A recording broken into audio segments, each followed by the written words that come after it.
loudly and firmly, not equivocally, that to ensure that strength requires a permanent, substantial national program. Let's turn for a moment to defense. I submit that we can cut future defense funds requirements and gradually make more resources available for winning leadership contests in peacetime commercial products by a long-term uplifting of the management of the technological efforts of our Department of Defense. The DoD has some outstanding civilians and military officers who are directing its technological developments.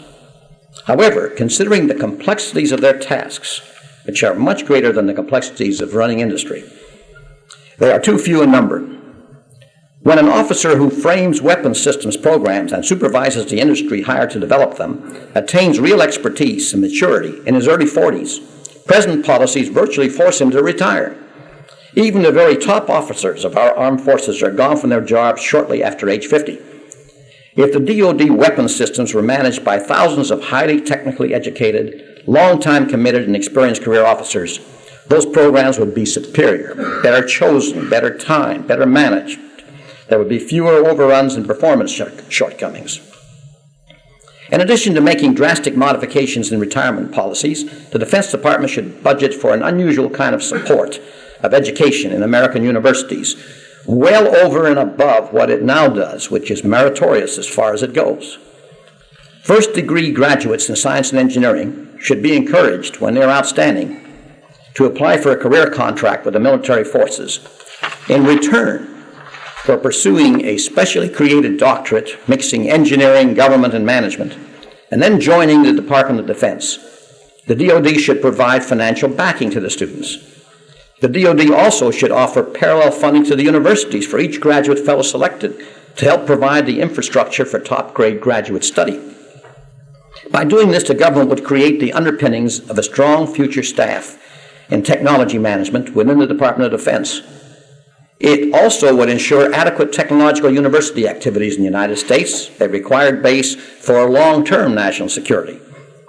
This program would require DoD to delay its present programs enough so that it can find $20 or $30 million a year for the program.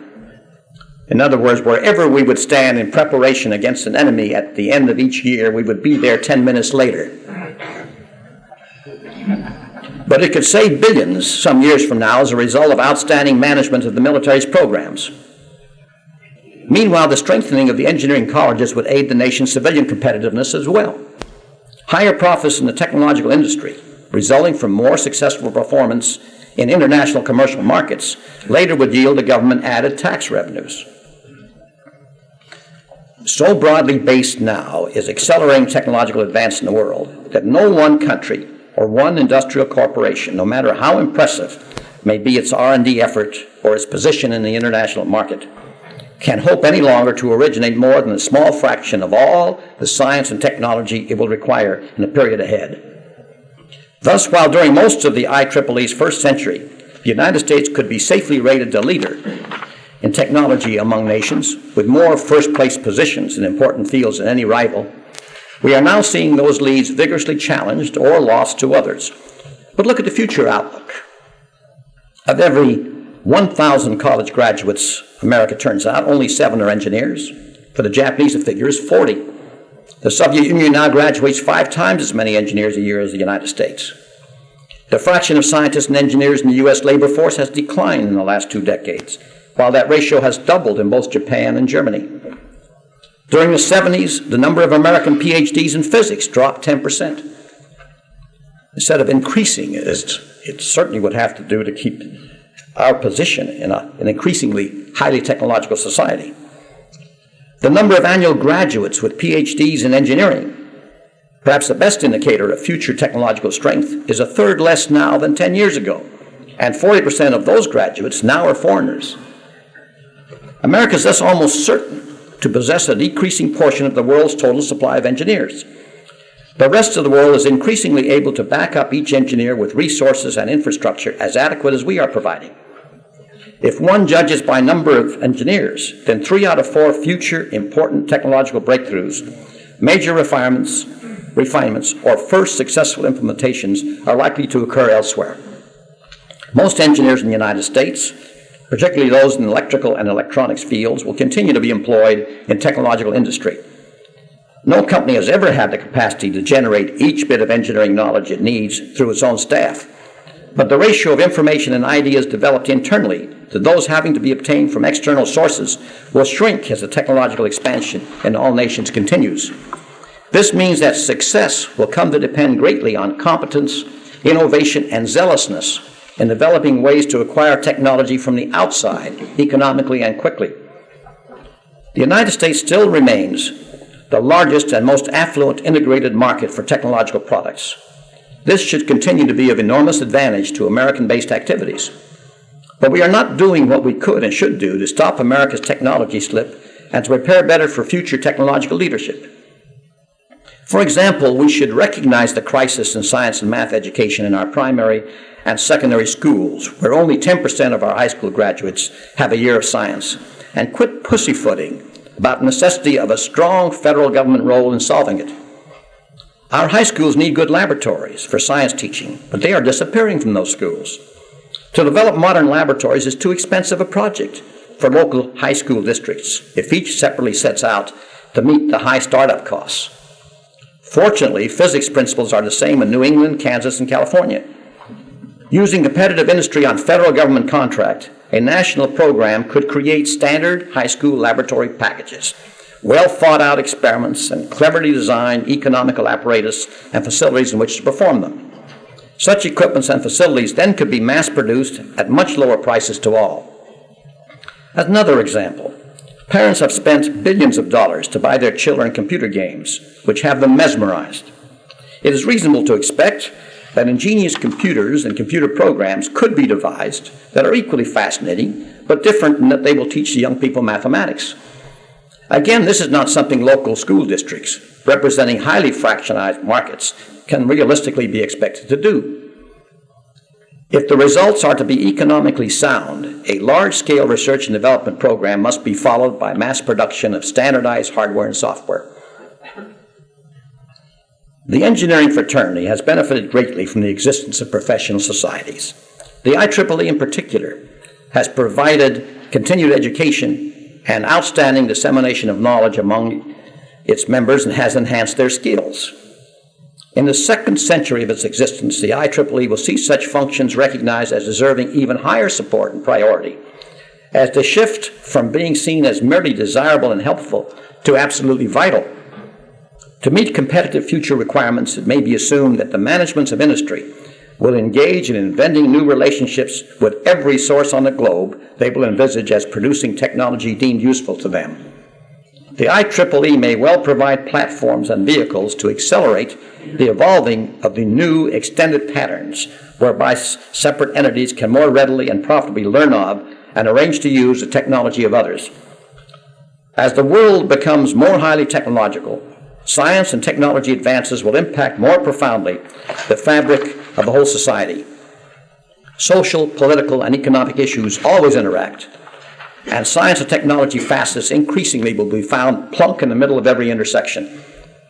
In the past, the professional engineering societies have concentrated mainly in providing an arena for discussion and dissemination of the science and technology underlying engineering. In the future, the engineering profession must interest itself more in the society to which the tools are to be applied, and not essentially limit its attention to those tools alone.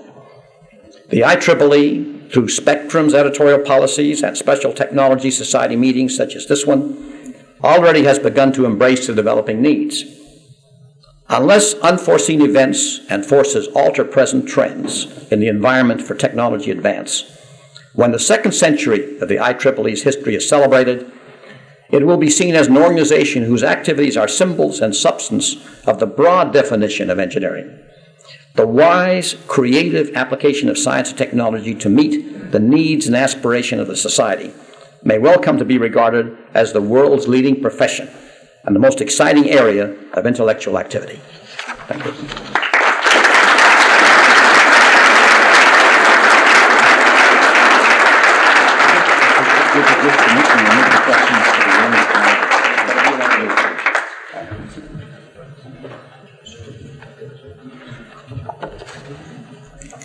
Thank you very much, Dr. Ramo. In the interests of our schedule this afternoon, and with Dr. Ramo's kind permission, we're going to postpone questions that you might want to address to Dr. Ramo until the end of the presentations this afternoon.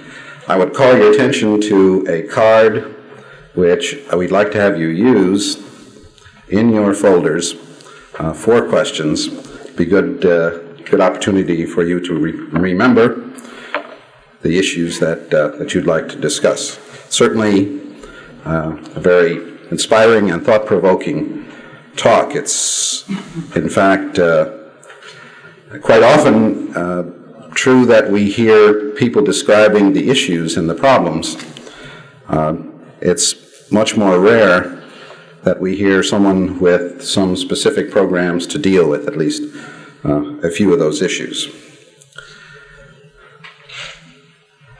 It's a great pleasure for me to have the opportunity to introduce our next speaker, since he and I share an interesting common background. We're both Blue Devils, and we both received our PhD degrees from Duke University physics department, as a matter of fact. The role that Dr. Keyworth occupies is a role which did not exist 100 years ago when the IEEE was being established. It's a role which has become increasingly important as government becomes a partner in engineering and technology in the United States. Dr. Keyworth, Dr. George A. Keyworth,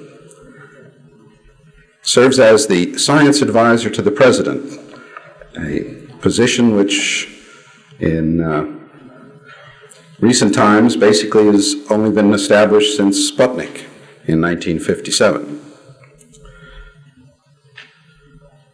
Dr. Keyworth has served as a staff member and as a leader of the research directorates at the Los Alamos Laboratory, and was nominated to the current position of Science Advisor and Director of the Office of Science and Technology Policy in the Executive Office of the President in May of 1981.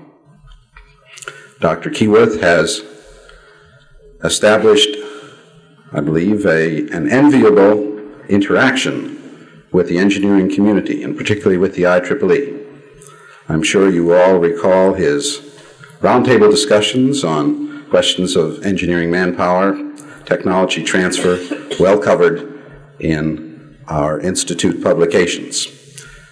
We look forward to hearing from Dr. Keyworth today, who will be speaking to us on our theme of innovation, and particularly the perspectives from the particularly important position that he occupies in the White House. We welcome you, Dr. Keyworth.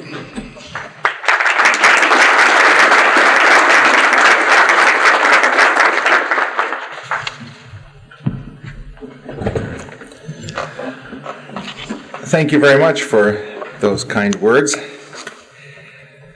For those of you who think that things never change in government, I've got some interesting news for you. 3 years ago, at the start of this administration, we took a hard look at the federal government's responsibilities in setting and implementing science and technology policy. That is, how should we be using science and technology to advance our national interests? We were faced then with two fundamental challenges. One was the obviously increasing competition to American industry from foreign countries. The other was the alarming erosion of our relative defense strength vis-a-vis the Soviet Union. For the sake of clarity, let me somewhat oversimplify our responses. First, we decided to ask the American people to commit what was necessary to rebuild our defenses. Second, we decided to build on our basic scientific and technical strengths, and to find more effective ways to improve the ability of American industry to take advantage of them. Both of those commitments are of obvious interest to members of the IEEE because you're critically involved in the success of our defense and industrial enterprises. However, because our time is limited, I'm going to focus today on the industrial rather than defense challenges and describe how we're working to improve America's ability to maintain and extend its technological leadership. To orient you a little better, let me give you a very brief overview of the President's proposed fiscal year 1985 R&D programs. Total federal R&D will amount to $53 billion, an increase of 14%. Over the 4 years of the Reagan administration, federal funds for R&D will have increased by 52%. The largest increases for next year, 22%, will be for defense R&D, with the next largest increase of about 10% going to basic research. Since 1981, basic research has grown by 55% to a new high of nearly $8 billion. I'll provide a little more perspective on those numbers in just a minute. Now, a fundamental point about modern industrial leadership is that it's essentially knowledge and people-based and not resource-based. So not surprisingly, that leadership derives its strength from the quality of educational and research institutions. That leadership begins in the schools and is critically dependent on the continuing flow of ideas and people from them to the rest of society. That means to create a productive and supportive environment for American economic progress, we have to pay heightened attention to developing new knowledge and new talent. Well, how have we gone about turning those noble goals into reality? Since data speak louder than words, I'm going to resort to a few slides to bring this impact home to you. Let's look first at the pattern of federal non-defense R&D obligations, which are essentially the federal government's spectrum of activities in civilian science and technology.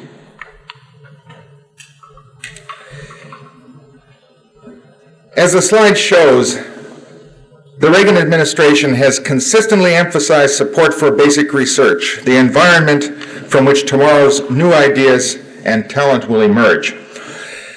At the same time, we've reduced government support for demonstration, development, and applied research projects that are more appropriate for the private sector, such as energy-related demonstration projects. This is a reflection of both common sense and economic reality. So when we look at the three categories of federal funding in non-defense areas, basic research, applied research, and development, we see a startling shift in relative priorities during this administration. And please note that this and the other slides show constant 1983 dollars, which means the curves have been corrected for inflation and actually represent real purchasing power. You can see how basic research has gone from the smallest fraction of that non-defense R&D to the largest. At the same time, development funding has dropped by nearly half. To see more specifically how that federal support for basic research has grown, we can look at basic research for the 5 largest R&D funding agencies since 1978, and again in constant dollars. As you can see, all 5 agencies have had strong and consistent growth.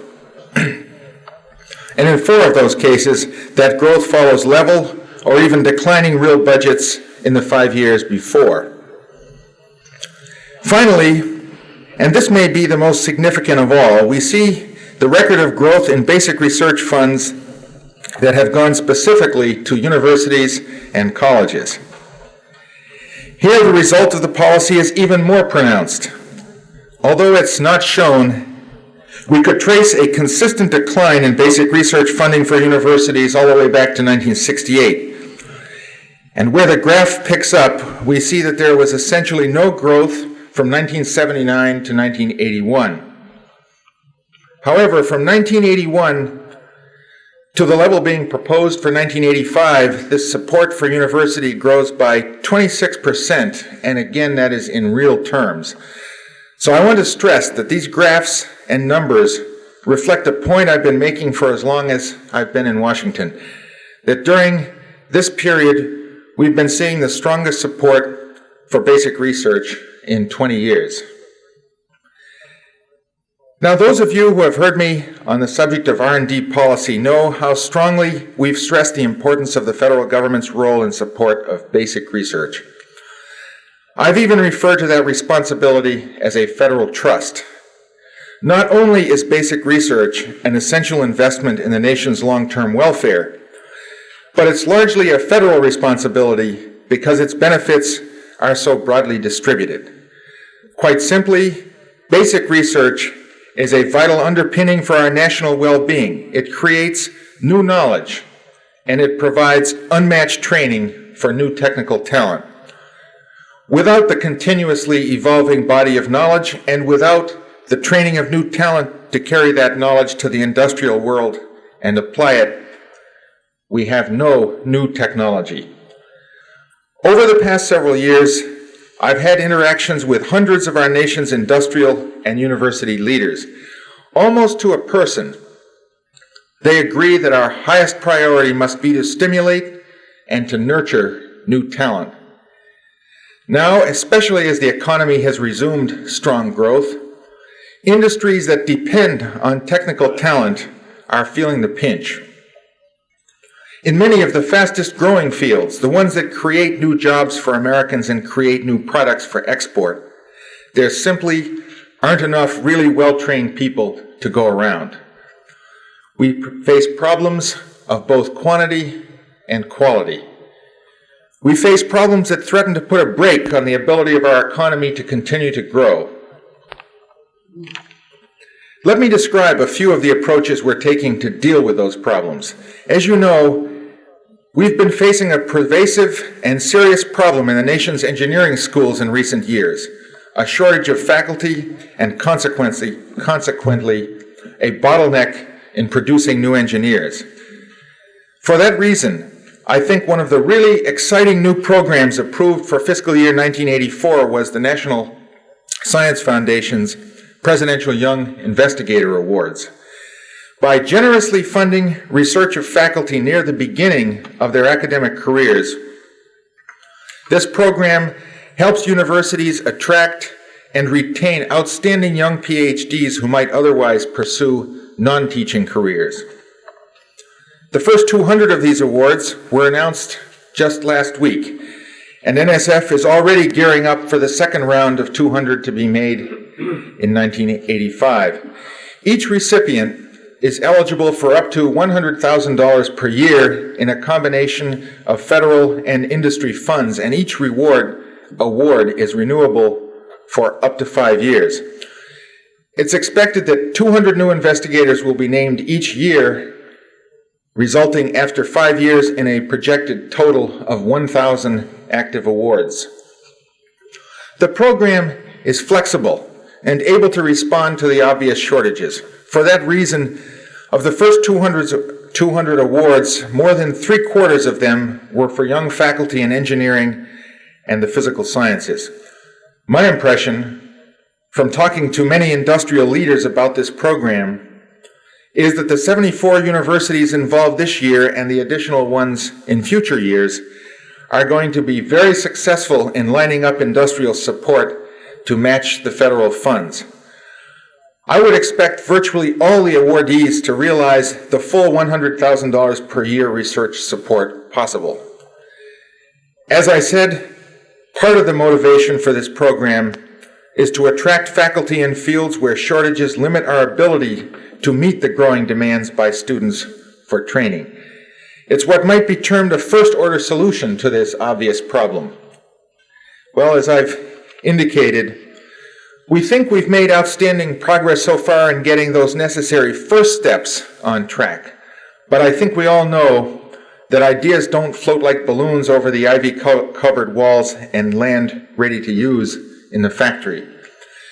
It's ironic that although the United States has the world's greatest research institutions and the world's most advanced industrial capacity, we simply haven't developed very effective linkages between them. So we're now intensifying our efforts to do just that.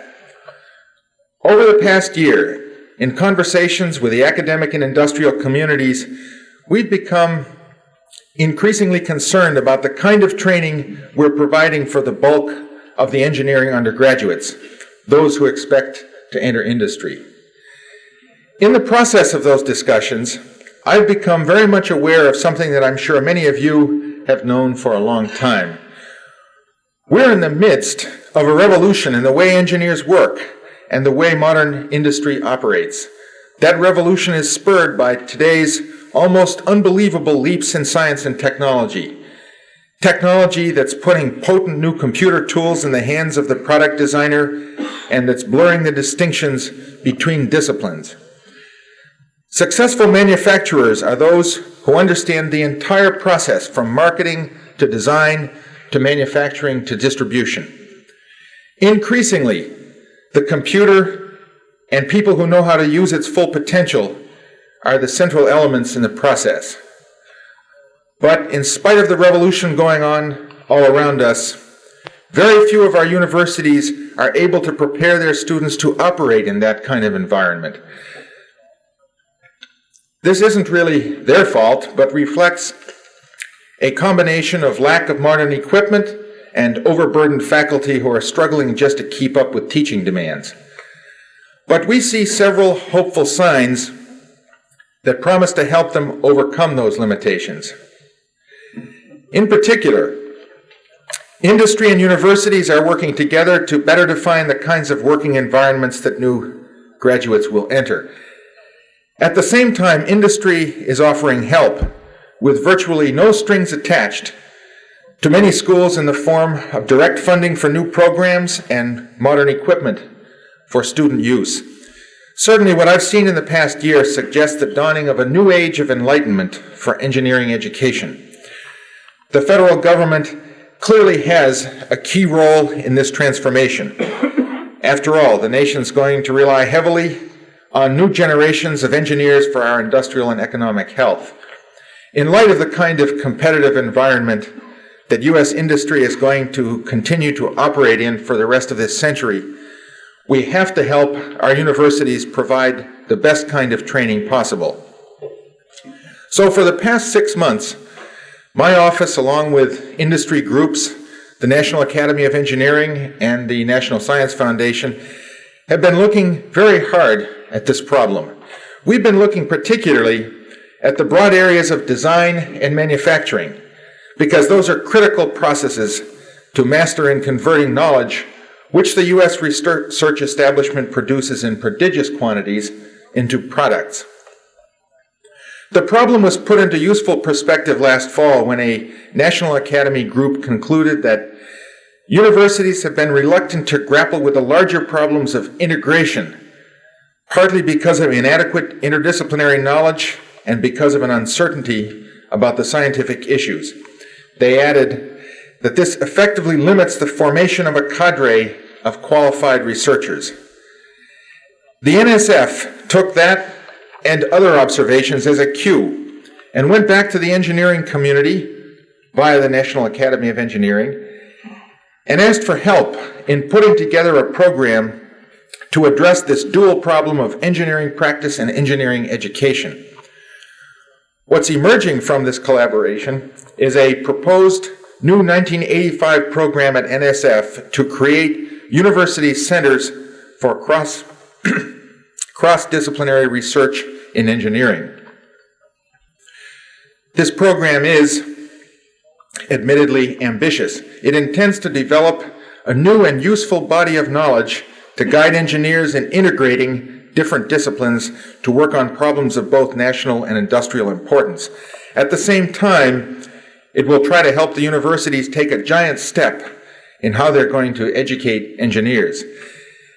The Academy characterized some of the engineering school's weaknesses today as an overemphasis on analytical research with less opportunity for hands-on experimental research, inadequate exposure of engineering students to engineering practice, a widening gap between academic engineering and industrial practice, and a lack of interaction between faculty and industrial practitioners of systems engineering.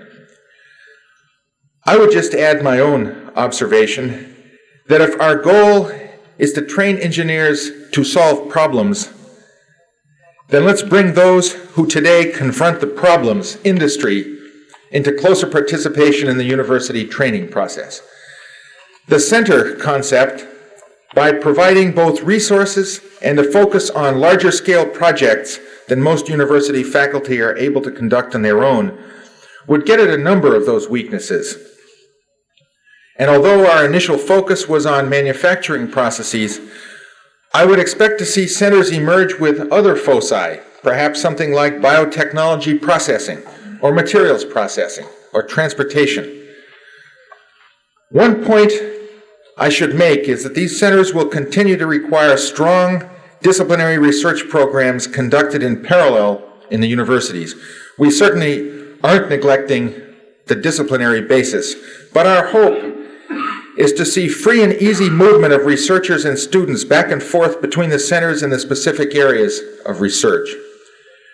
That's why we've requested an increase of 22% next year for the National Science Foundation to fund engineering research projects, with programs in the electrical, computer, and systems engineering growing by nearly 25%.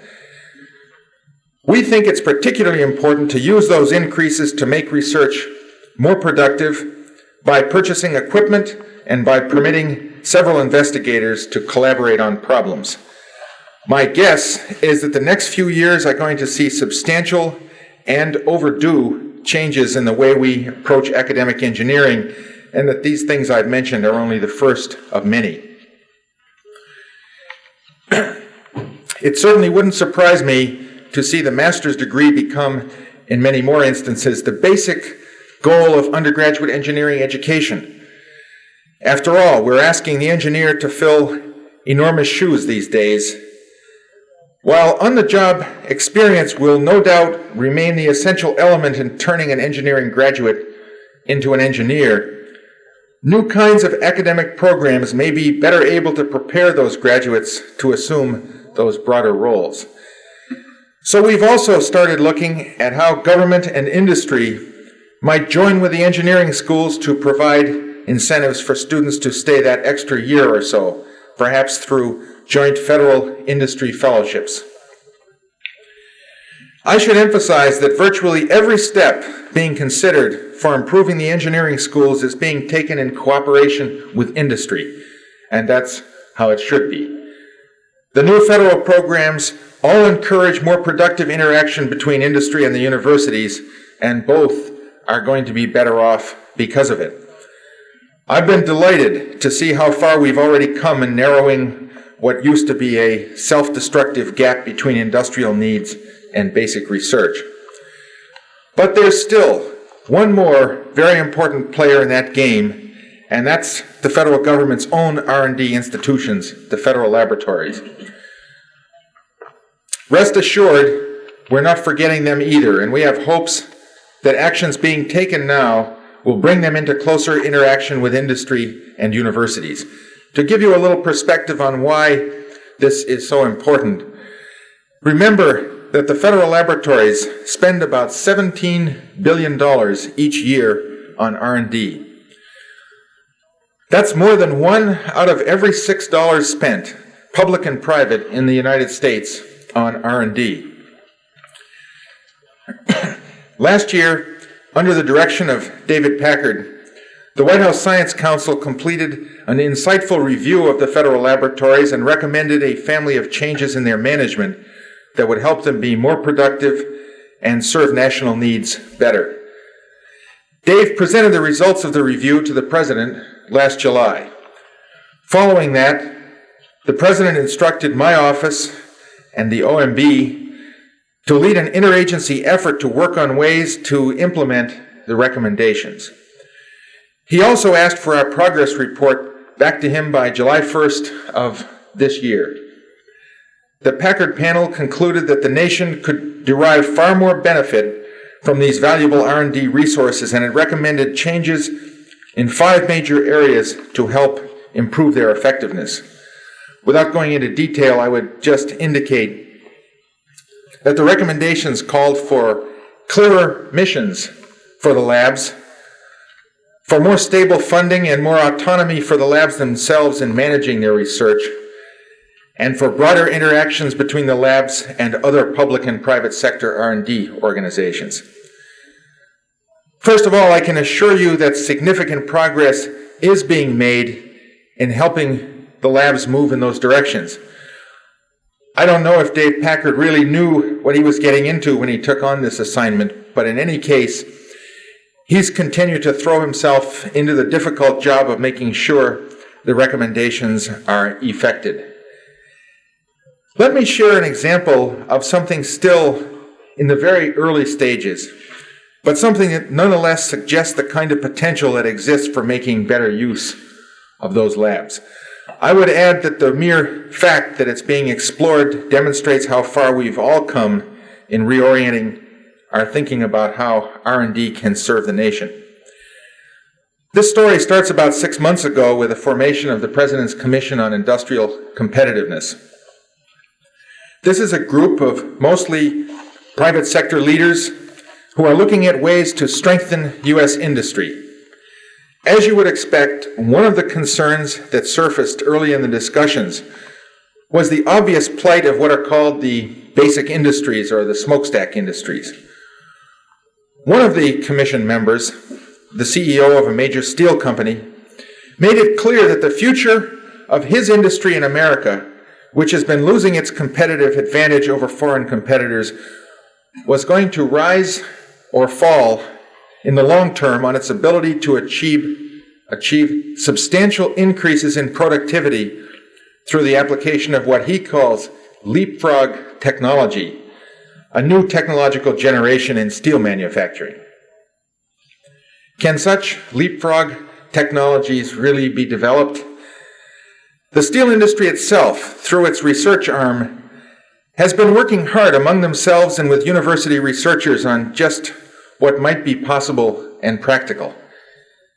But what struck several of us who listened to this discussion was that the people working the problem were either largely unaware of the kinds of technical expertise in the national laboratories, or they assumed it was off limits to them.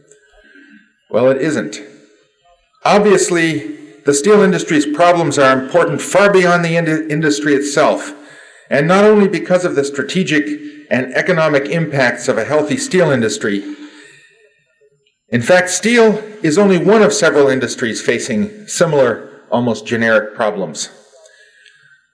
So the White House Science Office is taking this opportunity to serve as a kind of marriage broker between the industry and the national laboratories.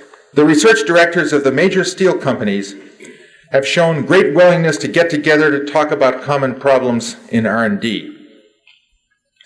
Their long-term goal is to reduce the complexity of the steelmaking process by eliminating many of the costly steps it goes through now.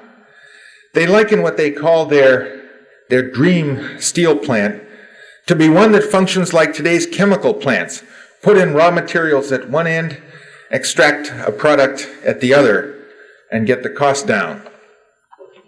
Any of you who have seen a typical steel plant today will recognize just how bold that concept is. All of us applaud and want to encourage that kind of long-range strategic thinking on the part of an old industry. I'm determined that their boldness in seeking new ways to rejuvenate industrial R&D will be matched by a willingness in the public sector to try to help steelmaking prepare for the 21st century. In truth, it already appears that I needn't have worried about the response. The R&D problems being posed by the industry seem to be powerful stimuli for the science community, and it may turn out that our broker's role will be an easy one. And since I see no good coming out of Washington being a middleman in what has to be a direct collaboration among working scientists and engineers, the sooner we step out of the process, the better. One more important point to emphasize. The initiative for this effort comes from the steel industry, from the people who know the problems and are charged with finding economical solutions. Steel, as I said, is only one of the industries that might benefit from leapfrog technologies. But the first step in each case is for the industry itself to define its needs and then to cast a wide net for some totally new perspectives, some naivety, if you will, to apply to recalcitrant problems that have been around for a long time. We can't help but be impressed and a little surprised at this whole range of interactions we're seeing today among industry, universities, and now federal labs. Quite frankly, the rapid change surprises even those of us who have been predicting it for the past several years. 3 years ago, more of the country was cowering than bristling under the challenge of foreign industries. The universal solution seemed to be to seek protection against competition. Fortunately, we seem to have regained our perspective. The federal government has resumed its strong support for basic research and for realistic mechanisms to ensure that the country has the kind of technical talent it's going to need to maintain national defense and sustain industrial leadership. Industry itself, like a bear waking from a long nap, is stirring and hungry. The more or less detached research communities in universities and federal labs much more clearly identify with the contributions they can make to pressing national needs. And throughout the nation, parents and local communities are recognizing how critical education is to their young people's and the nation's future. I was asked here today to discuss government perspectives on U.S. technology policy. Well, as you've probably been able to discern, my perspective is that the administration's policies have pushed the right buttons and kept the monkey wrenches pretty much out of the machinery. The faltering engine has picked up speed, and if we can work together to keep it running smoothly, I think we have a very bright future ahead of us. So, in addressing the engineering community, especially those of you in industry, I urge you to take as active a role as possible in broadening these new avenues between the lab and the workplace. Let the universities know what your industry's needs are. Tell them how they can prepare their students better and look for ways to help them do it. Go to the campuses to make sure your message gets across and bring faculty and students to your companies to let them see that environment. Make sure agencies like NSF get well-considered advice and feedback on the effectiveness of the new engineering programs they're implementing. And although I don't think this advice is really necessary based on my exposure to the engineering community over recent years, don't be shy about sharing your experience and perspectives with those of us who have led more sheltered lives. We're all of us part of a mutual effort to use our public resources to create a better America, so let's go on with it. Thank you.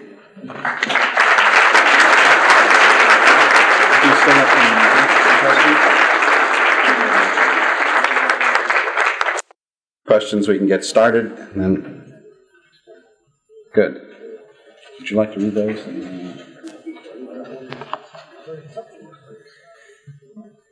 Your claims about increased basic research have not been seen in university research awards since 1980. Does that imply that basic research is being done in the industry now?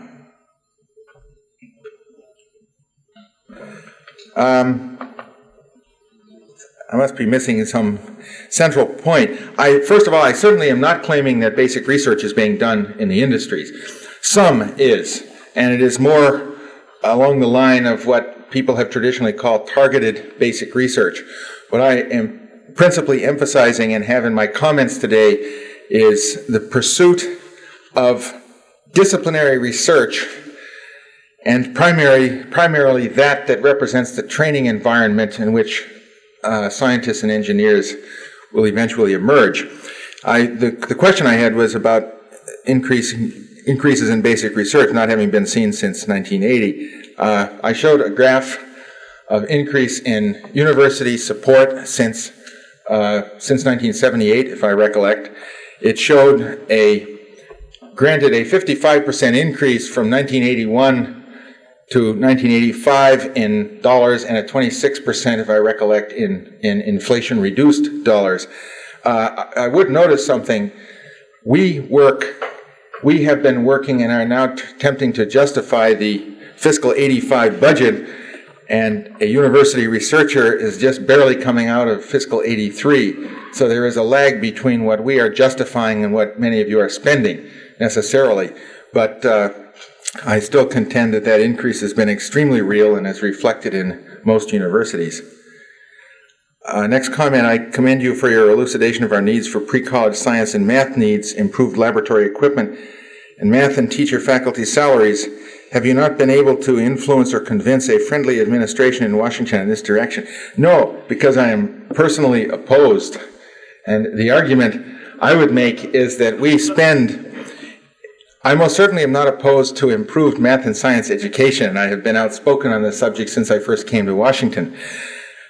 The point is that the important thing that has emerged in the last year, in my opinion, has been an enormous increase in public interest. Put it another way, parents have restored their responsibilities in supporting education to the priorities that this country has maintained for 200 years in education. The federal government never has and never will, in my opinion, make a major impact in pre-college education. Never has the federal contribution been very substantial. We are trying to develop programs in the National Science Foundation to provide recognition for excellence in teachers, to help introduce and encourage the development of new technologies to improve teaching and, more importantly, the learning process. And hopefully we will be able to develop more well-thought-out, high-leverage means to improve education. But to look to the federal government and having solved the problem, I think, is very unlikely. You make no mention of the motivation of engineers. Why not? Support, compensation, recognition. Low in the U.S., high in Japan. And I thank very much the person who raised that question. It has been, of course, a concern over a long period of time that engineers who have been the doers, have been taking second shrift to scientists who have been little more than the thinkers. I think that is very rapidly changing. I think you will see it very rapidly change in the allocation of federal research dollars. I think you will see the role of engineering in the National Science Foundation, in spite of the bureaucratic traditions of the National Science Foundation. I think you will find them change very markedly, but that is nothing compared to what I see as the important issue, which is the rise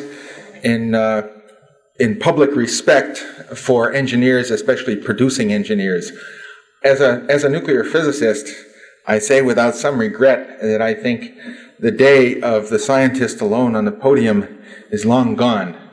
And I think that public respect and recognition for engineers is the current trend and even the current national mood. And I think that will be reflected in salaries, and I think nothing can drive it like demand. Pardon me? Where is this recognition? Newspapers, TV, politicians, where?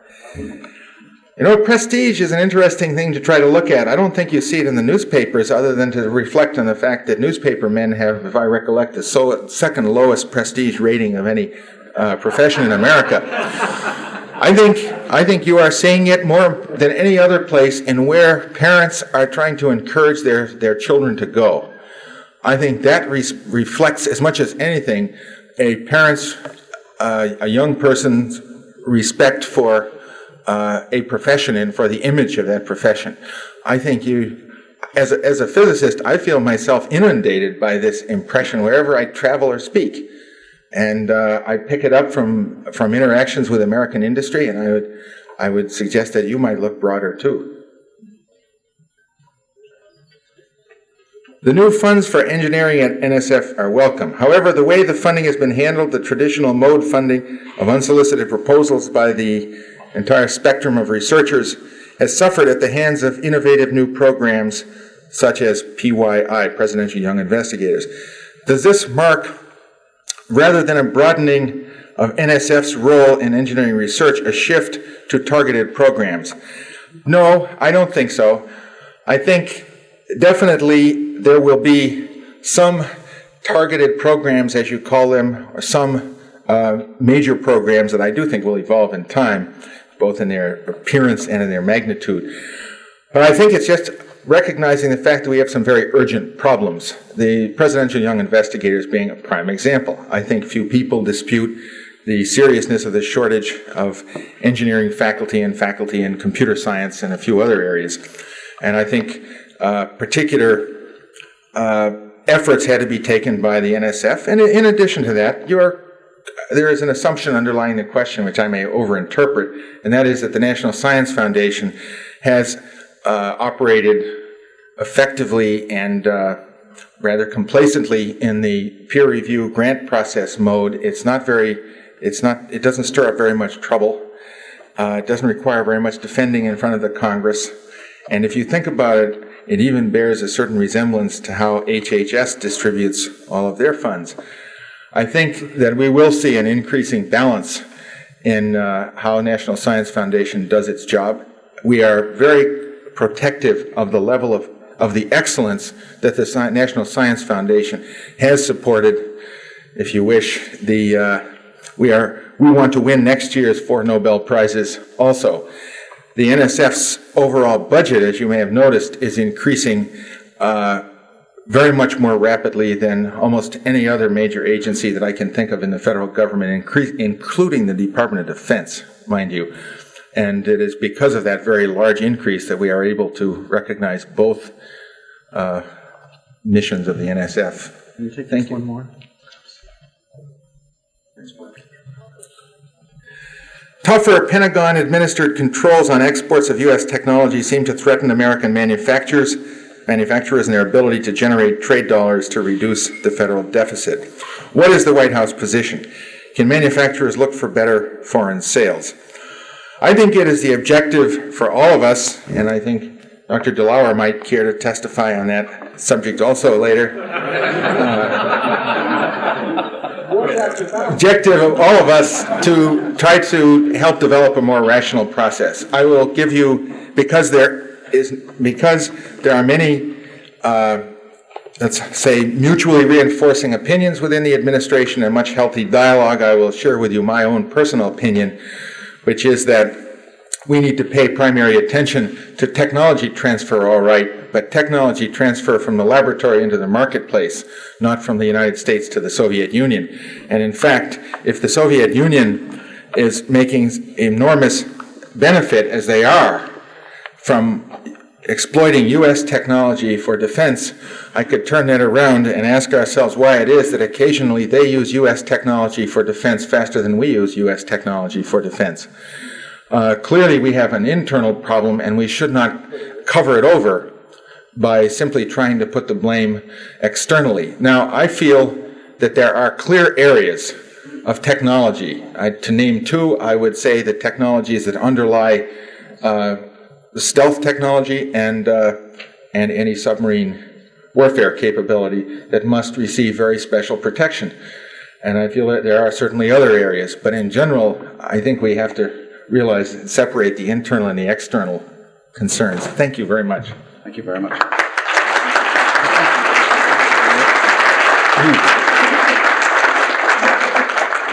Thank you very much